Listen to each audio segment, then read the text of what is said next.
So, we need to talk about what frustrates us with the relocation movement to Africa. We've been here for 4, going on 5 years. We absolutely love it. We've seen a lot of people come and go.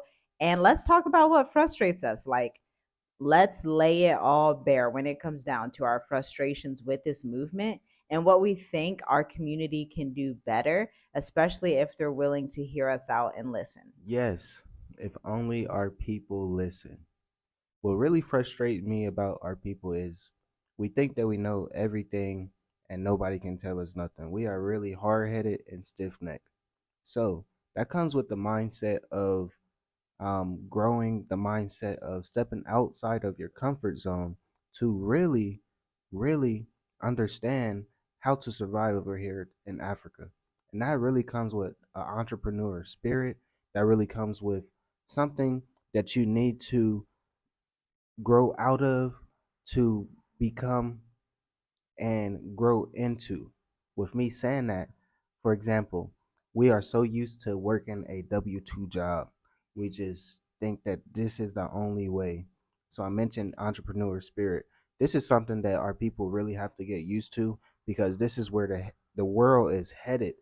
Is being an entrepreneur is the probably the best thing that ever happened to us because if we were still in America working a W 2 job, I feel like we would be stuck. We would be going in a circle. So that really frustrates me when it comes to our people and our community where they don't believe in themselves. They don't trust themselves to step out on faith and just do what you have to do to at least make $2,000, $5,000 a month to sustain yourself over here in Africa, and I believe you will be perfectly fine. You'll be good. You'll be more than fine if you make 2,000 to 5,000 a month. So the lack of knowledge really gets me with how people don't know that digital nomad visas are out here in Africa.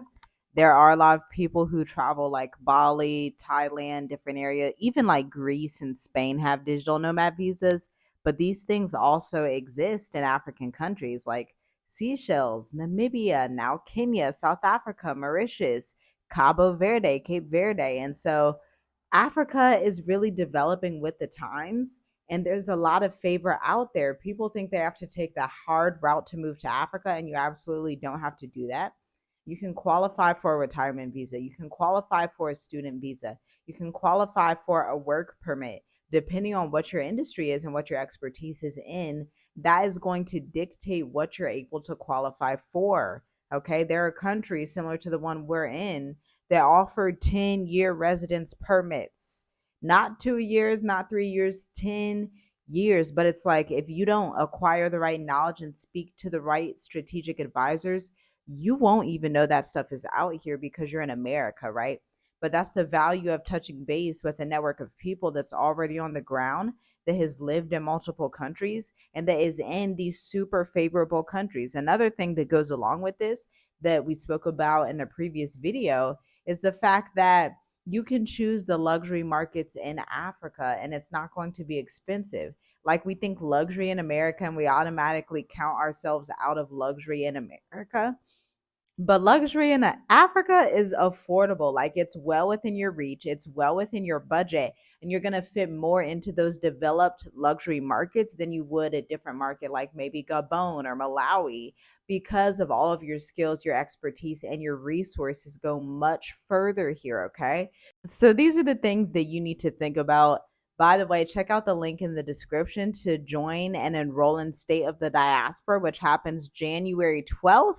It's a VIP day. You can actually read the entire enrollment guide and see if it's the right fit for you to travel abroad to Africa in 2025 and 2026 if you want to do it with stability, peace of mind, and the right logistics to amplify your dream life. So I'm gonna give you three of our favorite aspects living here in Africa. Number one for me is cost of living. It's 60 to 70% cheaper here in Africa. And as my wife was just talking about, the luxury is affordable. So even if you are thinking about, hey, I don't want to go to South Africa because I hear it's too expensive. I'm telling you, if you go to an African country such as South Africa, it will be so much um, cheaper. Your cost of living will go down. They do the same kind of plans that they do in America with month to month rent, where you have to do a first month, last month, and then after that you pay month to month. And you might get a better deal with a 4 or 5 bedroom. I say 4 or 5 bedroom because we have 5 children, so we are a big family. So that's how I think. And the cost of living when it comes to shopping, we don't spend over $1,000 a month. So that's a guarantee here in Africa where your grocery list will just plummet. Your grocery list will just shrink. Like, and that just brings a peace of mind. That just lowers your stress level. That brings a sense of freedom also because man, being here in Africa is just wonderful where you don't have to keep looking over your shoulder and thinking that someone's coming after you.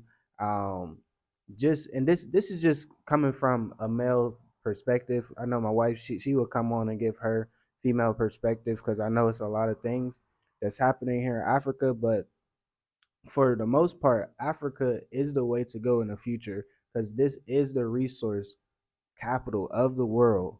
So you might as well get here and really buckle down and get serious and trust in yourself and believe that this is a wise move to do in 2025.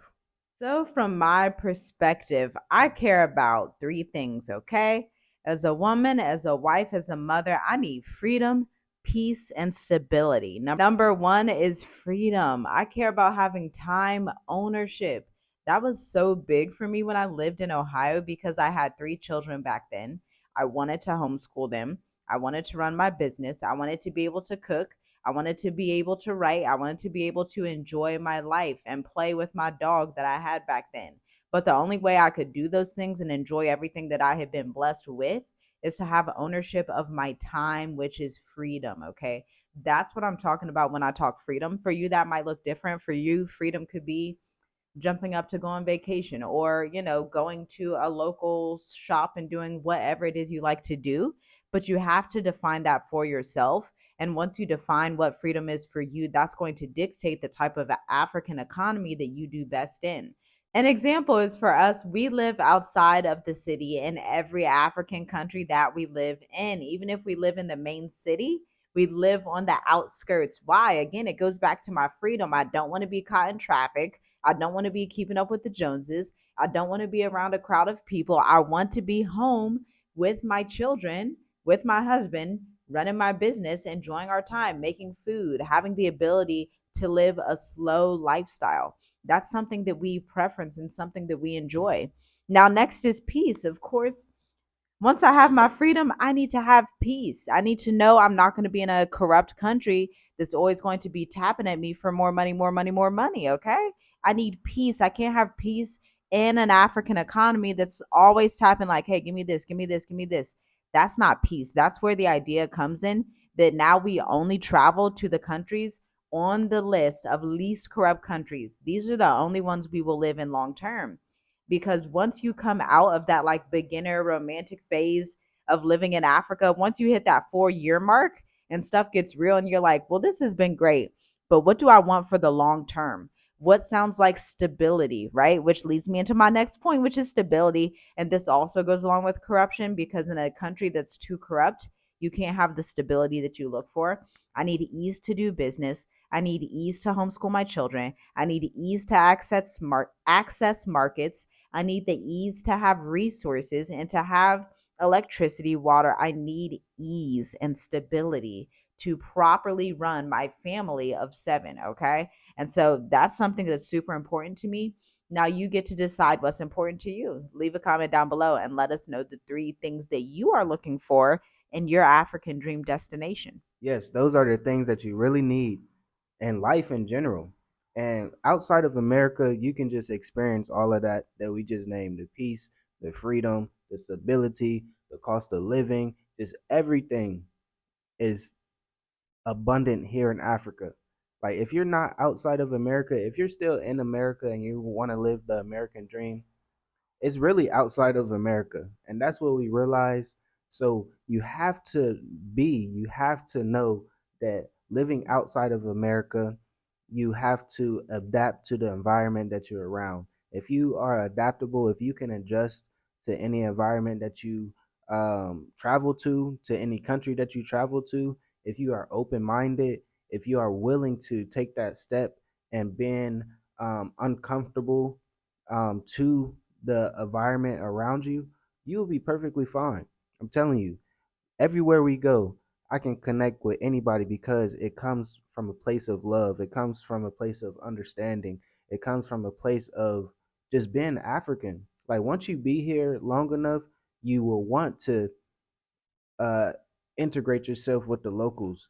And once you integrate yourself with the locals, you will have a different understanding and know that, hey, I don't know everything. They're teaching me a lot of things, so I need to humble myself. I need to be meek about this and move around because that scripture right there where it says the meek will inherit the earth. So you have to be meek everywhere you go. You have to be at a level of understanding why people do things a certain way because us us coming from the states, us coming from America, we think that we know everything, we think that we're better than everybody, but coming to Africa, that really should change your mind, that really should help you grow mentally, spiritually, emotionally, and physically because after after a certain amount of time here in Africa, your physical will change because we hear lots of stories how lots of people lost a lot of weight, lots of people are very healthier, just eating the food, just having a peace of mind where it's no stress. I'm telling you guys, it is possible to really live this life. And that's one big thing that we have to have as the diaspora, as African diaspora.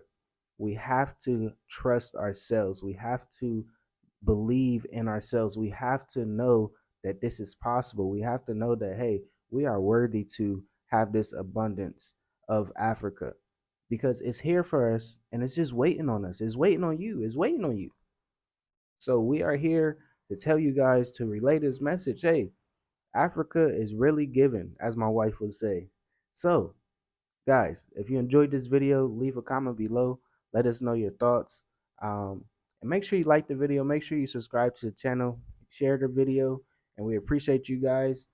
And check out the links in the description. Say Diaspora is coming up January 12th, 2025. And it's going to be awesome. It's going to be something different. This is something where we want people to realize that, hey, this is possible. And we are trying to lead you and really give you a whole year plan, a strategic plan to live your best life here in Africa. So check the links in the description and we'll talk to you in the next video. Shalom.